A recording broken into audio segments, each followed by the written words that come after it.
Good morning, Year 1. It's Miss Case here, and I'm looking forward to reading with you Up with the Birds by John Yeoman and Quentin Blake.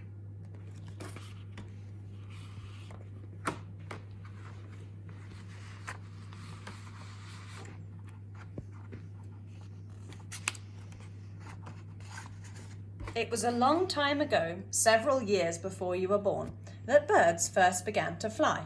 I will tell you how it happened.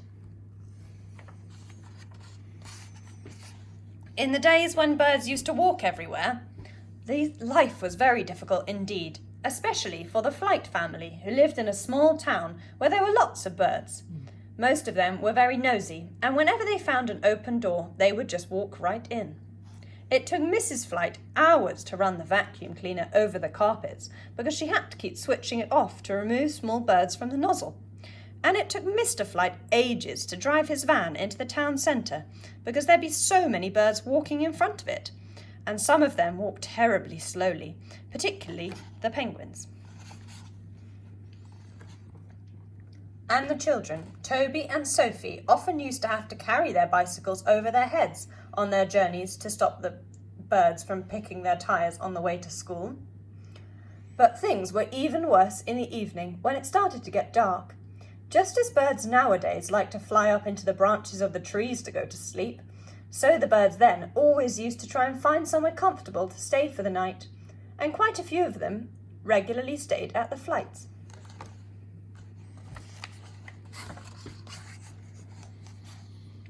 The Flights lived above a little shop. Mrs. Flight made cushions and pillows, which she stuffed with all the loose feathers lying around, and Mrs. Flight never ran short of feathers. Mr. Flight drove his little van about as best he could, mending things for people. Late one Friday afternoon, Mrs. Flight looked up as the doorbell tinkled. It wasn't a customer, it was Sophie home from school. "Hello, Mum," she called. "Can I have my tea?" "When you've done your homework," said Mrs. Flight, "and do close the door, love. You've just let in 2 herons, and you know how crowded it gets up there in the sitting room." "Sorry, Mum, I keep forgetting," said Sophie, and she closed the door. She went up to the sitting room and made some space for herself at the table. A little later, a couple of budgerigars came panting in, followed by a cross-looking stork and Toby. He sat down to work next to Sophie. But a family of jackdaws under the table kept trying to untie his shoelaces and unpick his socks, and so it was impossible for him to keep his mind on his work. "I think there are more birds than ever this evening," he exclaimed, slamming the book shut. "I think there are," sighed his sister, "but there is nothing we can do about it. I think there must be something we could do to stop them from making such a nuisance of themselves," he said. Sophie thought for a moment and then said, "Have you noticed how good they are at holding on to things with their feet? Well, if we fixed up Mum's washing line across the room, we could sit the birds on it." It was worth a try. While Sophie went onto the little balcony to collect the washing line, Toby rummaged around in their dad's toolbox to find some hooks. Sophie steadied the chair while he screwed all the hooks in around the walls, and then they strung the line across the room. The birds looked interested. They didn't seem to mind in the least when Sophie and Toby started picking them up and putting them on the washing line. In fact, they seemed quite pleased. Even the albatross, which was so heavy it took 2 of them to lift it, made no objection. The penguin was the only one who couldn't get the hang of it. He kept falling off.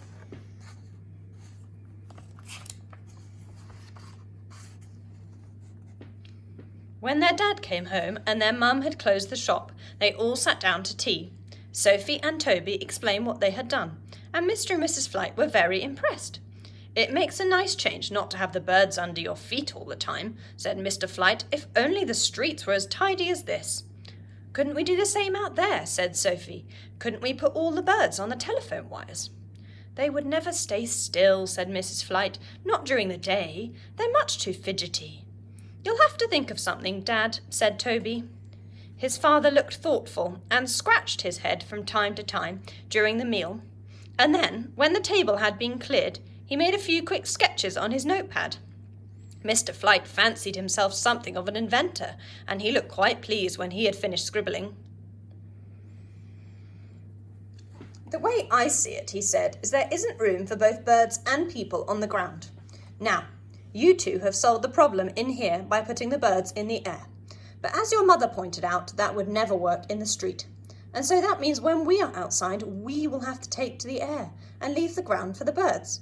See, I've done a couple of drawings. The other three crowded around his chair, and all the birds craned their necks forward to have a look. It's brilliant, cried Sophie. Please make one for each of us, Dad. I'm getting so tired of carrying that bicycle to school.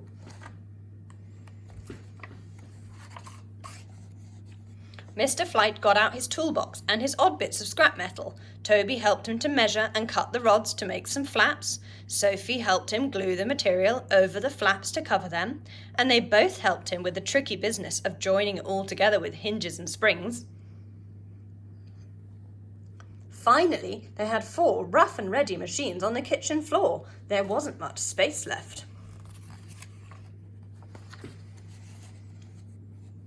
They're great, Dad, said Toby. How do they work? Well, you sit in the saddle and pedal, just like an ordinary bicycle, explained Mr. Flight, except that you could turn these little wheels on the handlebars to make the flaps move. Super, cried Toby. Can we have a go now? No, said Mrs. Flight. It's much too late and much too dark. And anyway, those ugly old flaps would be much nicer if we decorated them with feathers.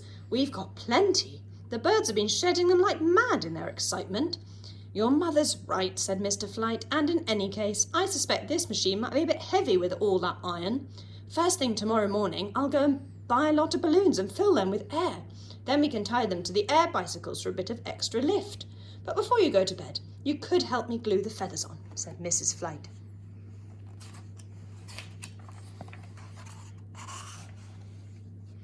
The next morning, which was a Saturday, the children woke to find their dad had been out early to buy balloons and was hard at work blowing them up. The birds were still there. Come and have something to eat, said their mum. Then we'll go for a spin. Mr. Flight had bought far too many balloons. By the time Sophie and Toby had finished their breakfast, he had attached about half of them to the machines and had taken the largest one out onto the balcony. I think he might have overdone the gas, said their mum, as she watched him struggle to hold it down. Still, better to be on the safe side. They all went out onto the balcony to watch. The birds joined them. I'll just try it first, said Mr. Flight, putting on his crash helmet and goggles. We'll probably find it very easy once we get used to it.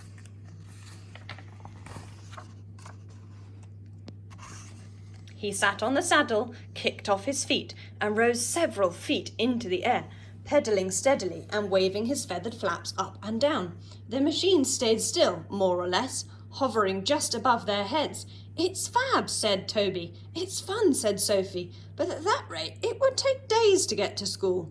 The birds were fascinated, especially the kestrel and the skylark. It's quite safe, said Mr. Flight. Come and join me.